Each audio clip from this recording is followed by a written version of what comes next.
Bonjour à tous, on se retrouve aujourd'hui pour un exercice de théorie des graphes.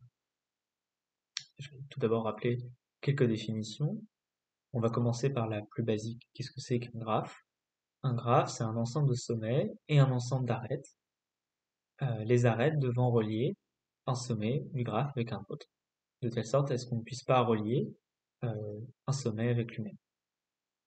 Bien évidemment, on peut avoir une arête entre deux sommets, mais on peut aussi ne pas en avoir. On va maintenant rentrer dans un cas un petit peu plus spécifique, c'est la notion de graphe bipartite.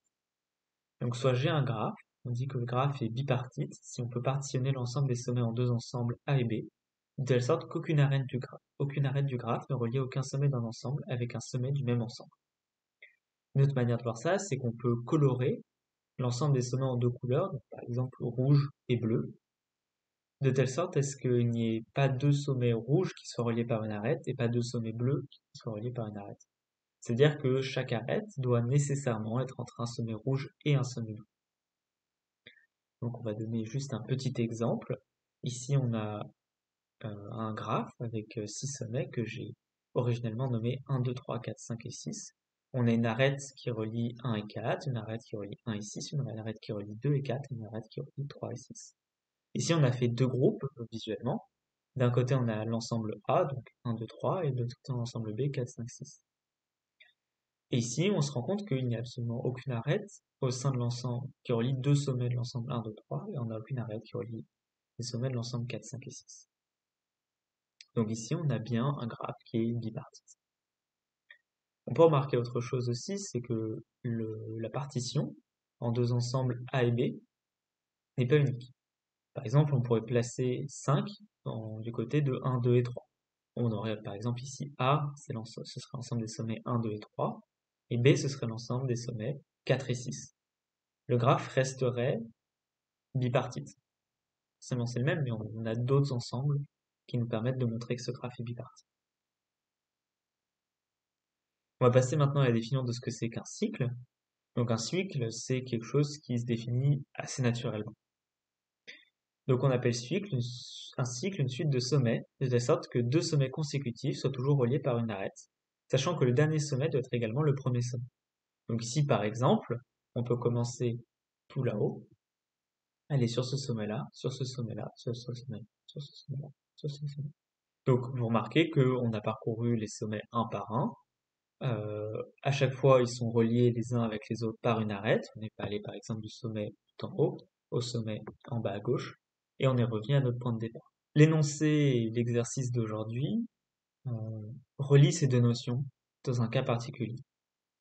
Soit j'ai un graphe tel que chaque cycle du graphe soit de longueur paire, montrer que ce graphe est bipartite. Je vous conseille de chercher cet exercice pendant au moins 10 minutes. La raison pour ça, je pense, c'est que c'est un exercice qui est très instructif. Si vous faites plus de mathématiques olympiques et plus d'exercices de théorie des graphes, vous verrez que c'est un énoncé qui peut revenir plusieurs fois. Et même si l'énoncé en tant que tel ne revient pas, la preuve et la manière dont on va le démontrer cet exercice-là, ça peut vous inspirer pour d'autres exercices. Donc je vous conseille d'essayer de chercher un petit peu soi-même, de manipuler. Et on se retrouve bientôt pour une indication.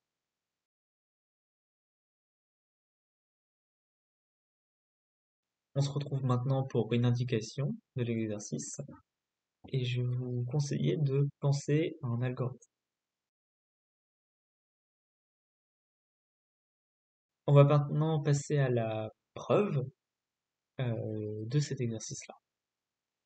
Donc ce qu'on va faire, c'est qu'on va montrer qu'on peut colorer les sommets du graphe en bleu et en rouge, euh, de telle sorte à ce qu'il n'y ait pas deux sommets bleus qui soient reliés par une arête et qu'il n'y ait pas deux sommets rouges qui soient reliés par une arête. La manière dont on va le faire, c'est qu'on remarque la chose suivante, c'est qu'une fois qu'un sommet est bleu, alors nécessairement tous ses voisins seront rouges. Donc ça nous permet en fait de colorier les sommets un par un. Et en fait, la chose qui est intéressante, c'est qu'on n'a pas le choix sur le coloriage de ces sommets-là. Donc, si l'exercice est vrai, nécessairement ce coloriage est fait de cette manière-là. Et nous, ce qu'on a juste à montrer, c'est que ce coloriage, en effet, il fonctionne. On va être un petit peu plus précis et en fait, on va définir un algorithme. Donc alors, je vous précise un petit peu, mais ce qu'on va faire, c'est qu'on va faire des paquets dans le graphe. Éventuellement, si par exemple j'ai un graphe avec deux sommets et pas d'arête, bah on peut remarquer qu'ils sont séparés les sommets. En fait, on va dire qu'ils sont chacun dans une composante connexe. Donc ce qu'on va faire, c'est qu'on va séparer notre graphe de telle sorte à ce que dans chaque côté, on puisse, sur chaque portion, chaque sous-ensemble, chaque sous-graphe, on puisse trouver toujours un chemin qui va d'un sommet à l'autre. Et en plus, on n'a pas de chemin qui va euh, d'un sous-graphe à un autre. Et nous, on va travailler sur chaque sous-graphe. Et si on arrive à montrer que chaque sous-graphe est bipartite, alors on conclut nécessairement l'exercice parce que on aura juste ensuite, bah, on pourra appliquer notre, notre preuve à chaque sous-graphe. Donc on aura sommet colorié en bleu et en rouge. Et comme on n'a pas d'arête entre les sous-graphes, on aura nécessairement aucun problème. Donc ce qu'on va faire, c'est qu'on va colorier un premier sommet en bleu. Et ensuite, on va regarder un sommet qui n'est pas coloré, qui a un voisin coloré. Et si tous ces voisins sont de la même couleur ou pas colorés, on le colorie donc avec l'autre couleur. Et on va faire ça jusqu'à ce qu'on ne puisse plus trouver de sommet qui vérifie donc la condition qu'on a énoncée précédemment. C'est-à-dire qu'il existe un sommet non coloré, qui a un voisin coloré et de tous ses voisins qui sont de la même couleur. Donc en fait, tout ce qu'on veut montrer, c'est que maintenant l'algorithme nous permet de colorer tous les sommets. Et en fait, la seule possibilité, c'est qu'on ait une sorte d'obstruction à notre coloriage. Et la seule obstruction possible, c'est que d'un côté, on a un sommet qui soit, qui a un voisin bleu et un voisin rouge. Donc on a la chose suivante. Ici, on a notre sommet qu'on n'a pas encore coloré. Ici, on a un sommet rouge. Ici, on a un sommet bleu. Ils sont tous les deux voisins de ce sommet qu'on n'a pas encore coloré. Sauf que maintenant, ce qui est intéressant, c'est qu'ils sont dans la même composante connexe. Donc il existe, nécessairement, il va exister un autre chemin qui va relier rouge et bleu. Donc la raison pour ça, c'est qu'on a commencé par colorier un chemin bleu, et la seule possibilité pour colorier ce chemin rouge, c'est qu'il existe un chemin qui aille jusque-là, si c'est un sommet imaginaire, et un autre chemin qui aille jusque-là, de telle sorte à ce que bah, on les ait colorés. Donc il existe un chemin entre les deux. Et ce chemin, il a quelque chose de particulier, c'est qu'en plus on peut le prendre de telle sorte à ce que à chaque fois, chaque sommet du chemin ait une couleur. Et dans ce cas-là, bah, les couleurs, elles sont forcément en alternance, parce qu'on a pu compléter l'algorithme jusque-là. Mais si les couleurs, elles sont en alternance, pour aller de là jusqu'à là, on va utiliser forcément un chemin pair. Pardon, impair. Et comme on va rajouter deux arêtes ici, bon, au total, on va avoir un cycle impair.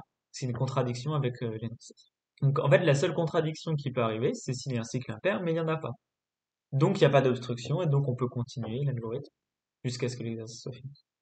J'espère beaucoup que cet exercice vous a plu. Donc moi je trouve ça très instructif. En fait, on a un algorithme.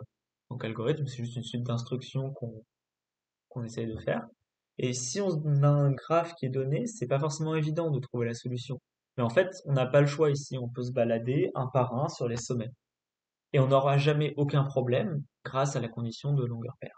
Ben, du coup, on va se retrouver bientôt pour une nouvelle vidéo, peut-être un exercice de théorie des graphes, mais cette fois-ci un petit peu plus avancé.